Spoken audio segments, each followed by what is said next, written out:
Hey guys, welcome back to today's video. Today is Saturday, August 31st, 2024, and today we are going to be talking about the 2024 Senate elections. Now, if you've been tracking the national head-to-head between Vice President Kamala Harris and former President Donald Trump, you might have noticed that election is awfully close. But in the 2024 Senate elections, they seem very, very different. If you remember my videos back earlier on in March, April, May of 2024, you will remember that we saw consistently in times where President Biden was losing to former President Trump in battleground states that even the Senate Democrats were making it across that finish line. And it eventually came to a point where leading into the 2024 election, the Republican Party decided they were going to shift focus onto two individual states to win back Senate control, in contrast with the 10 states they invested in 2018. And these two individual states were the states of Ohio and Montana, two states that in 2020 we saw Donald Trump win by massive margins. We saw that he won in Montana by a margin of 16 points, in Ohio by 8 points.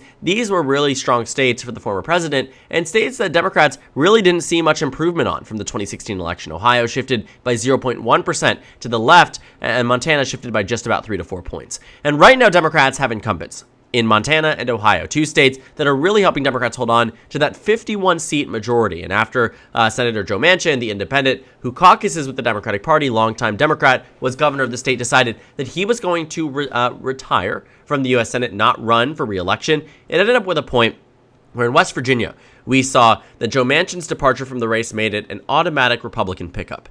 And so now we're at a point where the only pathway to victory for the Democratic Party lies in a 50-50 pathway.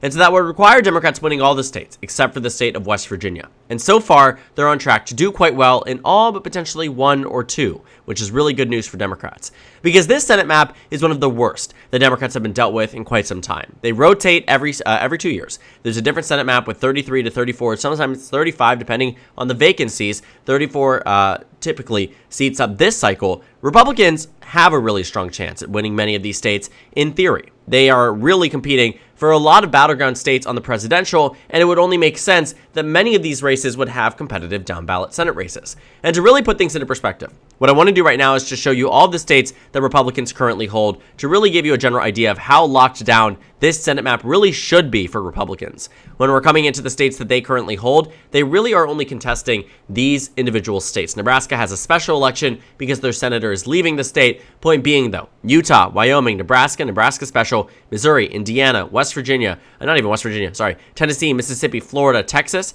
You're talking, 10 states or less the Republicans are genuinely investing in and genuinely focusing on because they know they have these states. West Virginia joins the fray as a state with an outgoing Democratic incumbent. The Republican is expected to win here, Governor Jim Justice, by 30 to 40 points. So automatically a safe Republican seat. And then beyond that, of course, I completely forgot about North Dakota.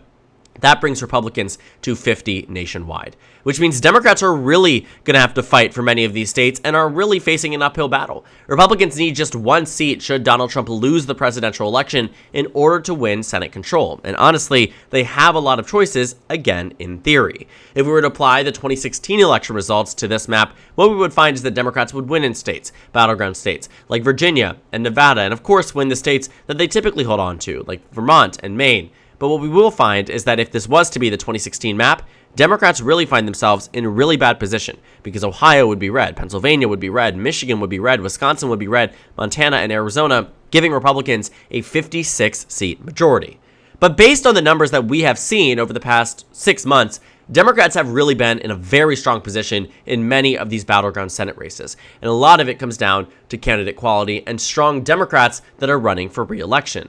And when you're looking at the current composition of the U.S. Senate in these states, Democrats do, in fact, have incumbents in Montana running for re-election, in Wisconsin running for re-election, in Pennsylvania running for re-election, in Ohio running for re-election, and two open races in Michigan and Arizona that Democrats are doing quite well in.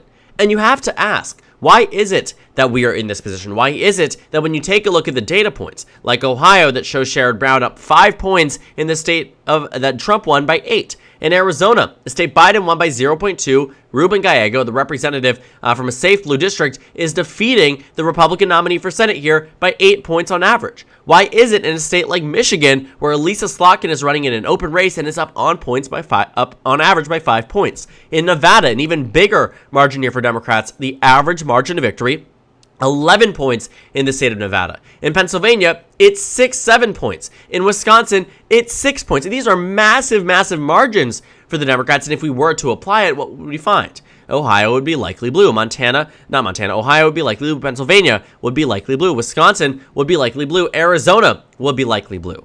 Which means Democrats would really be narrowing it down to the state of Montana, where right now today, I agree, the Republican Party has the upper hand, largely because of polarization and partisanship that with Donald Trump running ahead 15, 20 points ahead of the Republican nominee, it will likely be enough to grab and bring Tim Sheehy over the finish line.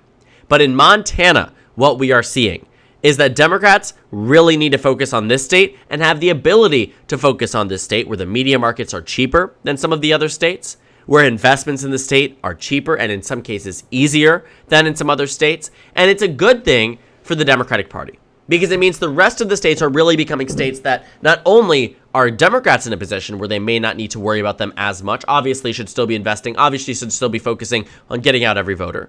But right now, these are the states that based on the data points we're seeing, the Republican Party is starting to backtrack because even leading into the general election season, they knew these states would eventually turn on the GOP candidates. Why?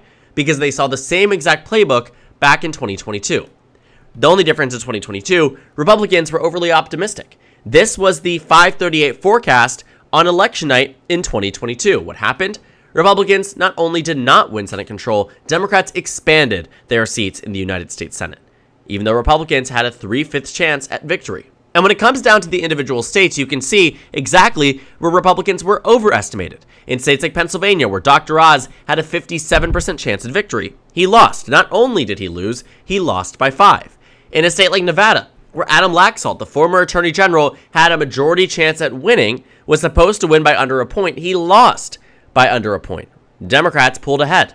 In a state like Georgia, where we saw Herschel Walker had nearly a 2/3 chance at victory, was supposed to win by over a point, potentially even outright on election night. Not only did he lose, he lost by 3, and Warnock outperformed expectations across the state. In a state like Arizona, where Mark Kelly had just a 66% chance of victory, was supposed to win by 2, he won by 5. And the reason I bring this up is because it is these data points that led us to believing that Republicans were going to have a Republican landslide. They were going to clear the House. They were going to win multiple governorships, and they were going to win the Senate. And the Dobbs v. Jackson decision did not matter. And Democrats got worried. Because of this, they started pulling out of important states in the same way we are seeing Republicans do it today. Wisconsin, they stopped funding. Mandela Barnes, after all, only had a 19% chance of winning and was supposed to lose by 5. He lost by under a point. In North Carolina, they stopped funding the race. Sherry Beasley, the former Chief Justice of the North Carolina Supreme Court, had less than a 20% chance of victory. She was supposed to lose by 5 to 6 points. And yet, she lost by 3. And in many of these other races here, we saw that Democrats were really iffy if they were going to be able to win some of these states because of forecasts and data points like this. And it is these data points that inform what mega donors do, what the party does, where resources are allocated, and it is a point now, with all of these really negative metrics for the Republican Party, they very well might focus all of their energy and enthusiasm in Montana. But it means that practically speaking, Democrats will likely have at least 49 Senate seats, 48 counting out Ohio, because that will be the state that Democrats really need to invest in. Because when you're taking a look at Ohio and Montana, taking them out of the fray, Democrats absolutely obliterate the competition in these battleground states. Because they have done so effectively, because in 2022, the common denominator here was that the expectation was that Republicans would do well. But these were all Trump-endorsed Republicans. Take a look at Herschel Walker. Before he even announced his candidacy, Donald Trump was campaigning for him. He lost his Senate race. Blake Masters, handpicked by himself, he decided to take this guy seemingly out of nowhere, run him for Senate. He lost. Adam Laxalt in Nevada, he lost. Don Bolduc in New Hampshire had a 28% chance of victory in New Hampshire. Think 1 second. Align with me on this. 28% chance at victory. The percentage chance at victory for Maggie Hassan was roughly that of Herschel Walker in the state of Georgia. The only difference, Herschel Walker not only lost his Georgia Senate race, but Maggie Hassan ended up winning by nearly 10 points in New Hampshire. We were promised a 3% margin. What we found here was that in many of these cases, the Democrats were underestimated. And with that in mind, they are doing incredibly well even if that is a consideration on the number point on our map here, and as we do weigh the 2024 Senate races. Because again, taking out Ohio and Montana, I do not believe at this point in time Democrats have any other states they genuinely are in a position where they are going to lose. I do think it was a very different map when Biden was on the ballot, that Montana was a no-go, that Ohio was a no-go. And these Democrats have proved, though, through trouble, through hell and high water, that even through the Biden era, they were popular. Because even at times, for instance, Pennsylvania is a good example, where Biden was down, Casey was up. In states like Nevada, even when Biden was down, Rosen was up. Not necessarily always by the same amounts, right? 2 points, 6 points, 8 points, 5 points, sometimes 12, but still, 2, 7, 3. The average here is roughly 5 or 6. Now she leads by 11. And with Kamala Harris on the ballot, it only has boosted Democrats up even further. Their outperformance against the top-ranking Democrat, in that case was Joe Biden, and now is Kamala Harris, has remained consistent. She has just given Democrats more to work with because she has raised the bar that Democrats achieve at the top of the ballot. And in these states in particular, Democrats have really started to lock it down. Again, remember that the 2016 election would have given us 56 seats for Republicans in the Senate. It looks like at most they would have 52, and yet this election is supposed to be an even bigger blowout for the Republicans, according to the Trump team. That this was going to be some type of reckoning for the nation and for the Democratic and Republican parties because Trump is supposed to landslide in their eyes. And yet, in the data points on the presidential, largely aligned with that of the down-ballot congressional races, Democrats are doing well. And it shows an appetite for the Democratic Party that may not be as fully displayed on the presidential level, but speaks to a problem for the Republican Party moving forward. Because there's a reason, too, that these Trump-replicating Republicans aren't doing well, and it is the simple fact that they are not Donald Trump. We saw national metrics out today that showed Kamala Harris defeating a hypothetical J.D. Vance Republican nomination by 17 points nationwide, when in the same poll, it was a low single-digit advantage for Kamala Harris over Donald Trump. Voters don't positively respond to Trump wannabes. We saw it in 2018. We saw it in 2020. We saw it recently in 2022. All these Republicans that have changed their ideology and standpoint to become more like Donald Trump, people like Kari Lake, who used to be a huge fan of Obama, used to go to fundraisers for Democratic nominees, became these MAGA Republicans for a variety of different reasons. But voters didn't positively respond to that. She lost her governor's race and now might lose the Senate race by double digits in a battleground state. The nominees for the Republican Party across this country have been lackluster, to say the least.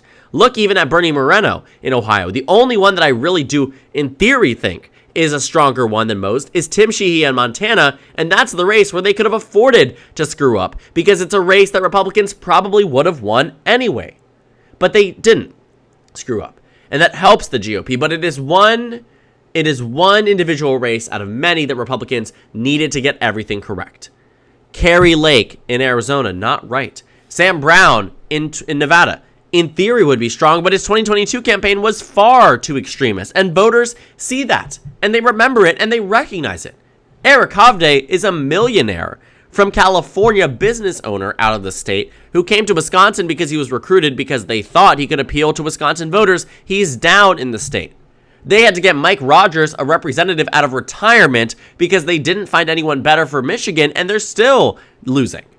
In Pennsylvania, they literally flew in, Dave McCormick, a millionaire hedge fund manager from the state of Connecticut, to run in the state of Pennsylvania. Do they not remember the 2022 midterms? The biggest issue of the time, beyond abortion and beyond Dr. Oz being perceived as out of touch, was the fact he was from New Jersey and lived in New York City and lived in New Jersey, was not from the state of Pennsylvania. It is like the Republican Party has not learned from their mistakes, but it is the same type of people that repeat said mistakes. People that are associated with the Make America Great Again brand that can't tap into it the same way that Donald Trump does. And so at large, the lackluster Republicans are the reason why Democrats are doing so well in these down-ballot races. These aren't races that Republicans should be getting obliterated in, and yet they are. Nearly 60 days out, 2 months out from the election. And the pathway to recovery doesn't look strong for the GOP, which makes sense given where they've been allocating funds and where they may continue to allocate funds as these battleground states, in theory, become more and more likely Dem and safe Dem in comparison to what they were a year ago. But at this point, not much can be saved and salvaged for the national GOP. So thank you guys so much for watching this video. Make sure to comment down suggestions below. Subscribe on the left if you haven't already, and check out the Instagram and Twitter. At the top left of the screen, there's also a Discord server for you to go ahead and join. On the screen, there's a video you can watch, and then a playlist for my 2024 presidential election analysis videos. Again, thank you guys so much for watching, and I will see you all tomorrow.